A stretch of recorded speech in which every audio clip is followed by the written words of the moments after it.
সর্দার সিপাহ সালারে গোলাম খান, বলুন জনাব। আমরা এসেছিলাম শিকার করতে। সম্মুখে দেখতে পাচ্ছি একটা অবোধ শিশু সন্তান পড়ে রয়েছে। কে এমন নিষ্ঠুর দয়ামায়াহীন এমন একটা অবোধ শিশু সন্তানকে এই গভীর জঙ্গলে রেখে চলে গেছে? জনাব, हमारे गुस्ताखी माफ करবেন সম্রাট আলম। আমার মানে বলছে কোন দোষ চরিত্র নারীর পাপের ফসল, তাই তো সেই নারী লোক লজ্জার ভয়ে সকলের চোখের আড়ালে এই যার সন্তানটি পথের মধ্যেই রেখে গেছে। না সম্রাট, আমার মনে হয় ওর মা ওকে নিয়ে পথ দিতে যাচ্ছিল। হয়তো সম্ভব ওর মাকে খেয়ে ফেলেছে। আল্লাহ তাআলার রহমতে এই সন্তানটি পড়ে রয়েছে পথের ধারে।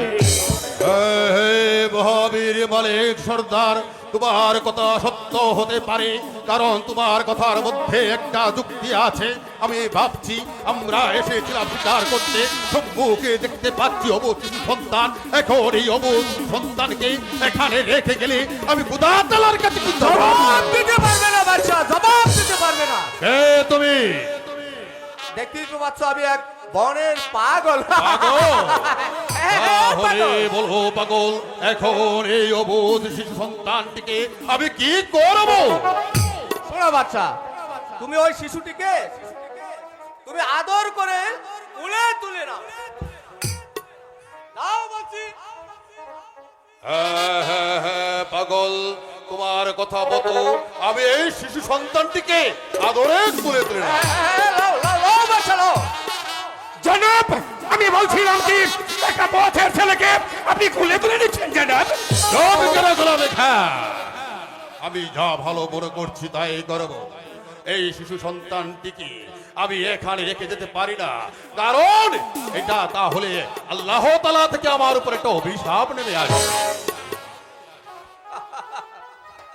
এখন বলো পাগল, আমি কি করব? শোনো বাচ্চা, তুমি ওই ছেলেটিকে কি করবে? কি করবে? কি করবে? কি করবে?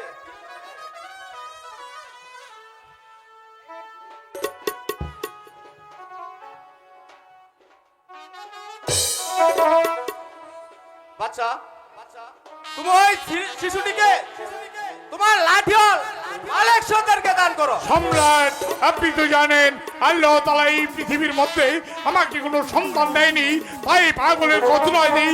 আর যদি আপনি আমাকে এই সন্তানটি দান করুন, তাহলে আমি কথা দিচ্ছি এই সন্তানটিকে আজ থেকে আমি নিজের সন্তানের নেই লালন পালন করব।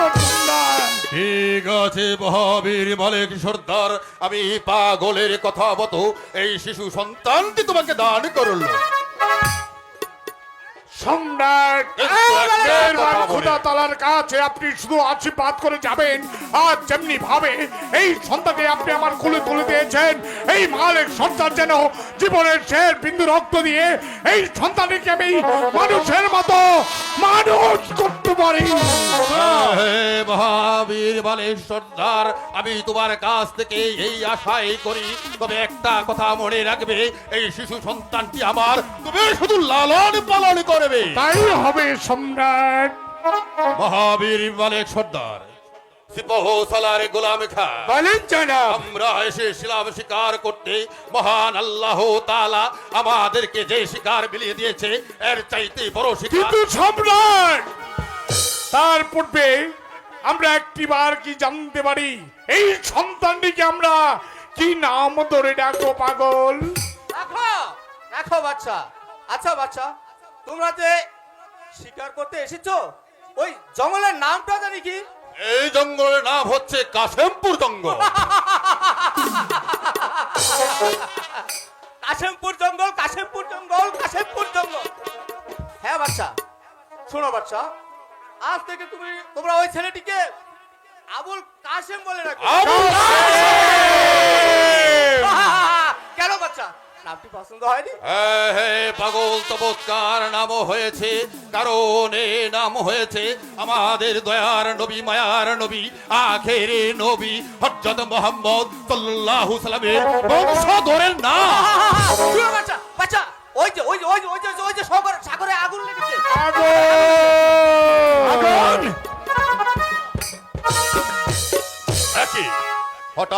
পাগল কোথায় চলে গেল? মহাবীর মালিক সর্দার বলুন সম্রাট। বহুসালার গোলাম খা জনাব, আমার মন বলছে এটা কোনো পাগল হবে না, হবে কোনো জাদুকর জনাব। জয় হোক না কেন মহাবীর মালিক সর্দার বলুন সম্রাট। বহুসালার গোলাম খা বলুন জনাব। আমরা এসেছিলাম শিকার করতে, মহান আল্লাহ তাআলা আমাদেরকে যে শিকার মিলে দিয়েছে এর চাইতে বড় শিকার এই তামাম পৃথিবীতে আর কিছু হতে পারে না। তাই তো শিকারের নামে বিলম্ব না করে এই মুহূর্তে আমরা দেশে যাত্রা করি। তাই চলুন জনাব। সম্রাট।